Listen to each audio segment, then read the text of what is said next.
व्यास जी के तहखाने में पूजा की आखिरकार इजाजत मिल गई है। ज्ञानवापी कोर्ट ने जारी किया है आदेश और इस पूरे मामले को लेकर ये बड़ा अपडेट है। देखिए, काफी इंतजार करना पड़ा, 31 सालों का इंतजार। 1993 में पूजा बंद हुई थी और उसके बाद से लगातार जो हिंदू पक्षकार हैं वो इसे लेकर इंतजार कर रहे थे। आखिरकार इसे बड़ी जीत के तौर पर देखा जा रहा है, हिंदू पक्ष को मिला अधिकार। बहुत ही बदतर थी और अपराध की संख्या बढ़ी। जिस अपराध को लेकर नीतीश जी और लालू जी में एक ठनी और दोनों में अलगा बिलगी हुई, पुनः एक मंच पे आए, लेकिन फिर अपराध। और देखिए, 31 साल बाद आखिरकार इंतजार हुआ पूरा और अब 7 दिन में जो पूजा है वो शुरू हो जाएगी। ज्ञानवापी मामले से जुड़ी ये बड़ी जानकारी इस वक्त है। देखिए, इससे पहले कोर्ट ने तमाम पक्षों की दलीलों को सुनने के बाद में फैसला सुरक्षित रखा था और आज बेसब्री से इंतजार किया जा रहा था इस पूरे मामले में फैसले को लेकर। और आखिरकार जो फैसला आया वो हिंदू पक्ष के हक में था, हिंदू पक्ष को अधिकार मिला। वाराणसी जिला कोर्ट ने आखिरकार फैसला सुनाया। ज्ञानवापी मामले को लेकर अलग अलग कई मामलों पर सुनवाई चल रही है और इस बीच एक मामला व्यास तहखाने में पूजा का था, जिसमें आखिरकार हिंदू पक्षकारों को पूजा की इजाजत मिल गई है।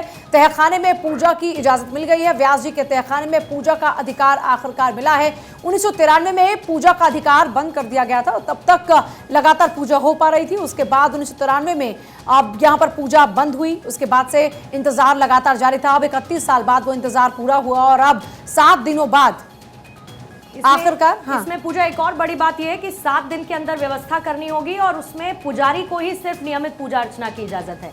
7 दिन के अंदर पूरा का पूरा बाड़ा लगाया जाएगा और उसमें उसके बाद सिर्फ पुजारी ही पूजा कर पाएंगे। अभी जो आम हिंदू जन है उनको फिलहाल इजाजत नहीं मिली है पूजा अर्चना की, लेकिन पुजारी नियमित पूजा कर पाएंगे और 7 दिन के अंदर ये व्यवस्था करने के निर्देश इसके साथ दे दिए गए।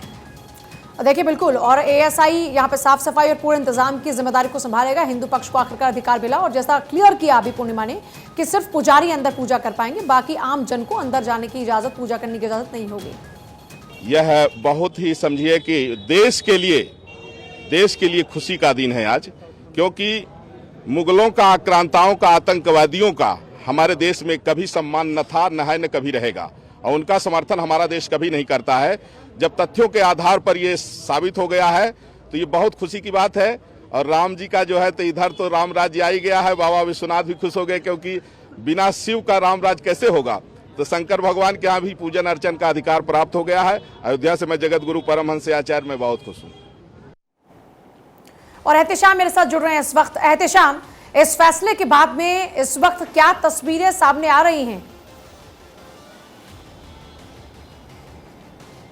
देखिए, वाराणसी जिला जज ने ये फैसला सुनाया है कि 7 दिनों के अंदर जिला प्रशासन के अधीन जो स्थल है व्यास जी का, जिसे तहखाना कहते हैं, ज्ञानवापी मस्जिद के चारों तरफ तहखाने, कई तहखाने हैं, उसमें व्यास तहखाना भी है। वहाँ पे जो व्यास परिवार 1993 तक पूजा पाठ करता था उसको पूजा करने की अनुमति दे। ये केस एक अलग केस था और वो लगातार पूजा की मांग कर रहा था और सुरक्षा कारणों से तमाम परेशानियों की वजह से उसे बंद किया गया था।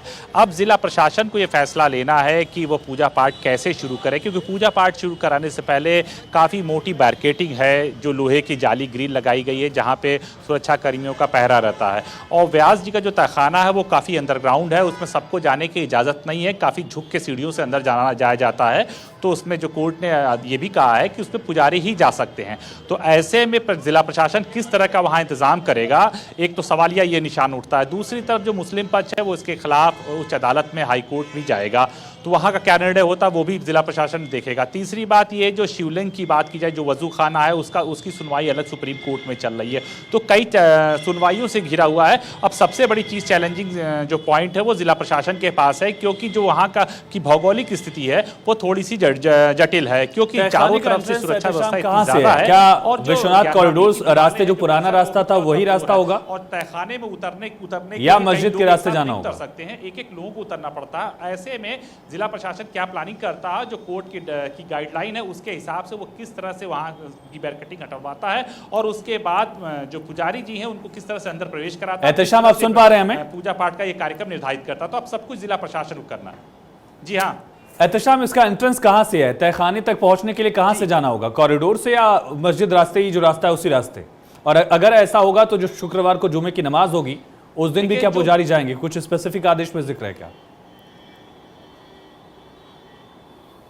देखिए, हम आपको बता दें कि जो ज्ञानवापी में जाने का रास्ता है वो वही रास्ता है जिस मेन सड़क से जिस रास्ते से मंदिर के लोग जाते हैं। सिर्फ ये रहता है कि जो नमाजी रहते हैं उनको बैरिकेडिंग के अंदर जाने की परमिशन होती है, मेटल डिटेक्टर से होते हुए जाते हैं। और लेकिन जो मंदिर के लोग होते हैं वो बाएं हाथ से वो निकलकर चले जाते हैं, क्योंकि वो काफ़ी चौड़ा गलियारा है। उसके अंदर डबल बैरिकेडिंग होती है, दोनों तारों के बीच बाकायदा मोटी 4-4 इंची की पाइप लगी है, गाटर लगा है, अंदर बाहर दोनों तरफ केंद्रीय सुरक्षा बलों का पहरा रहता है। उसके बाद तब फिर वो सीढ़ी तक पहुँचते हैं, तहखाने के द्वार तक, और वहीं से सीढ़ी जाती है जो ऊपर जो मस्जिद के अंदर जाती है। और मस्जिद के अंदर जाने के साथ ही साथ सामने फवारा पड़ता है जिसमें शिवलिंग की कही जा रही है, जिसको सुप्रीम कोर्ट ने भी अपने कस्टडी में रखा है, जिसकी पूजा की बात उठाई जा रही है।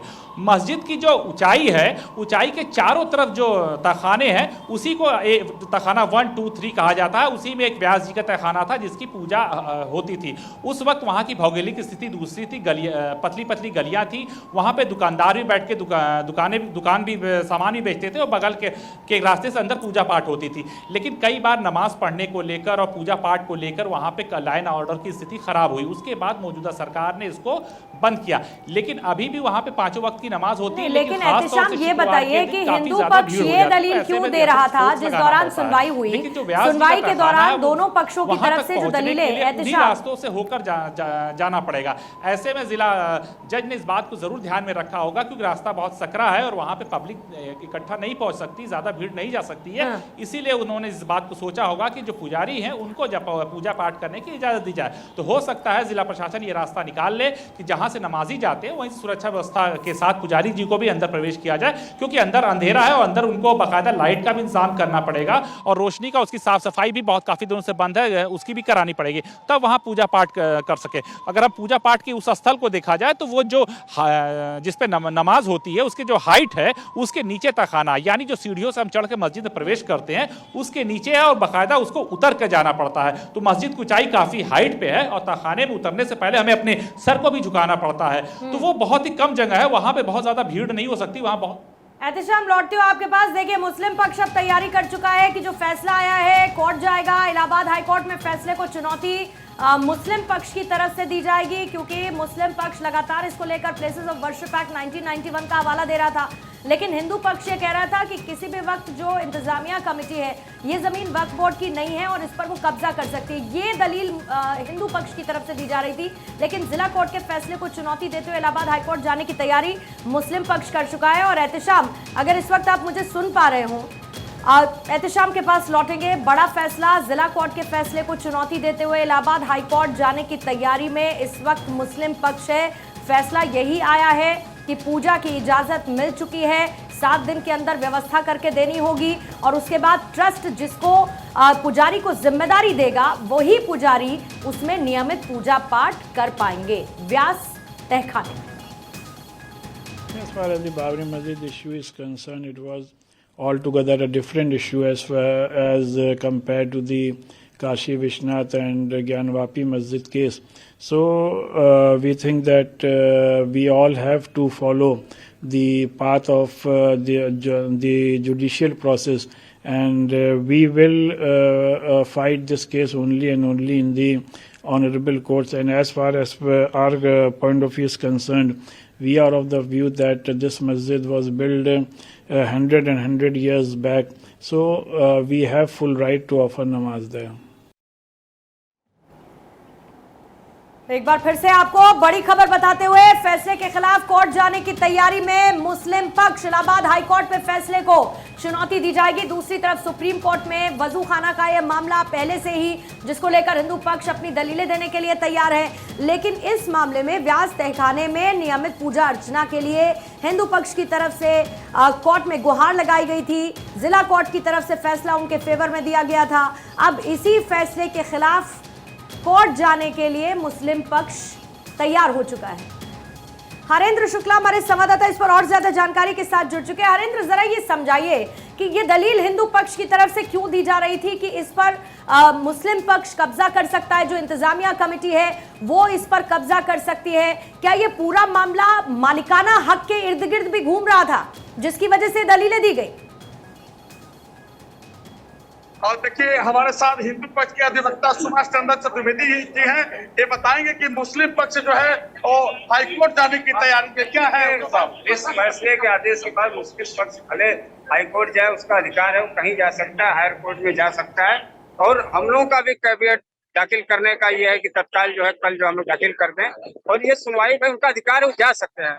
ये समझ लिये बहुत बड़ा फैसला हमारे पक्ष में आया है, इसलिए इस फैसले को कहा जाए कि ये भी एक जो है दूर का मील का पत्थर साबित हो सकता है, क्योंकि महादेव जो है नंदी के ठीक सामने, नंदी जिसकी प्रतीक्षा कर रहे हैं और नंदी का ये बहुत समझ लिये काफी नजदीक पहुंच गया है।